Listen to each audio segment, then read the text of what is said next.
Recognize the gentleman from Florida, Mr. Gates, for 5 minutes. Impeachment nostalgia always warms my heart, but we are here focused on a weaponized government, a whole-of-government approach that has been turned against the American people. And while Rudy Giuliani may have been running around with the laptop in 2020, what is an indisputable fact is that the FBI had the laptop in 2019. And it appears that the last round of questioning misses the boat, that it's true. The information is authentic. The pictures, the videos, the emails, there hasn't been a single allegation that there is a single doctored email. Unlike what we saw before the FISA courts, where the FBI itself was doctoring emails to try to smear President Trump. But I have to get to a question I'm amazed hasn't been asked of the two of you. This FTC consent decree, where it is government action subject to rigorous scrutiny under First Amendment standards, government action demanding that your names be listed. How did it feel when you found out that you were being expressly targeted by a government document based on your reporting? It was chilling. I mean, it's disturbing.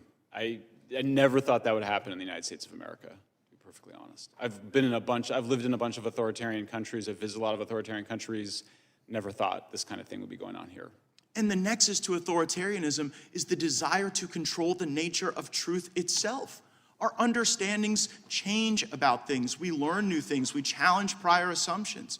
But if a bunch of people in Washington, D.C. get to decide what the truth is, and then enforce it on the country, and then punish and target those who report on their conduct, we are drifting more toward that. How did you feel, Mr. Taibbi, when you saw your name?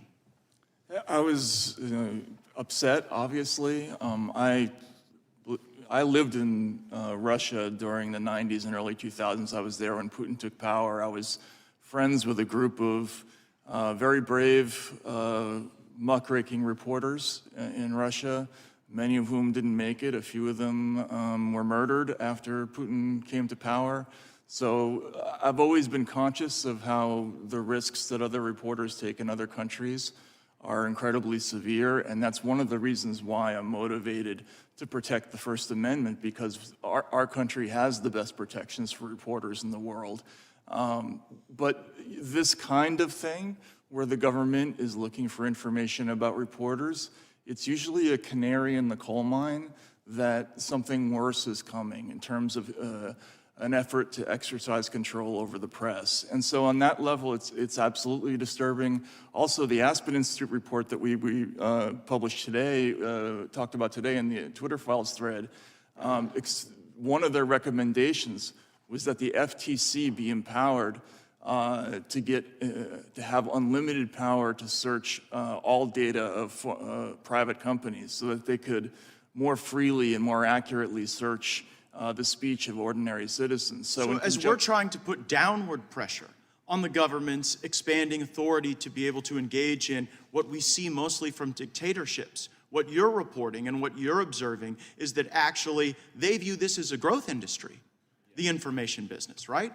This yes. Censorship industrial complex is a growth industry to the government. I think the key thing also, yes, and the thing to understand is that NSF... What is NewsGuard, and how are they part of the censorship industrial complex? Yeah, and by the way, we talked about Richard Stengel. He's on the board of NewsGuard. NewsGuard and the Disinformation Index are both U.S. government-funded entities who are working to drive advertiser revenue away from disfavored publications and towards the ones that they favor. This is... Now, you know, what I'm used to in this town is government officials pick their favorite outlets and they give them the best scoops and they give them the best stories. And there's a fusion of media and government that has long made me uncomfortable. But what you're describing now is literally the directing of revenue to certain media companies over other media companies designed and implemented with U.S. government funding and support. That's right. That is an astonishing way. If we do not take a look at NewsGuard, we have failed. And you talk about the brave reporting that occurs and what it subjects you to. I would suggest there's also political bravery that I have observed. While we've only heard from Democrats on this panel attacking you, discrediting you, a lot like they've tried to attack and discredit FBI whistleblowers who are truth tellers, There are brave Democrats who still believe in free speech, and I would advise my colleagues to look at the comments of Ro Khanna, who has been deeply, deeply concerned about this weaponization of government, and he believes these Twitter files are indeed worthy of our focus and our energy, and that is exactly what we are going to do. I yield back.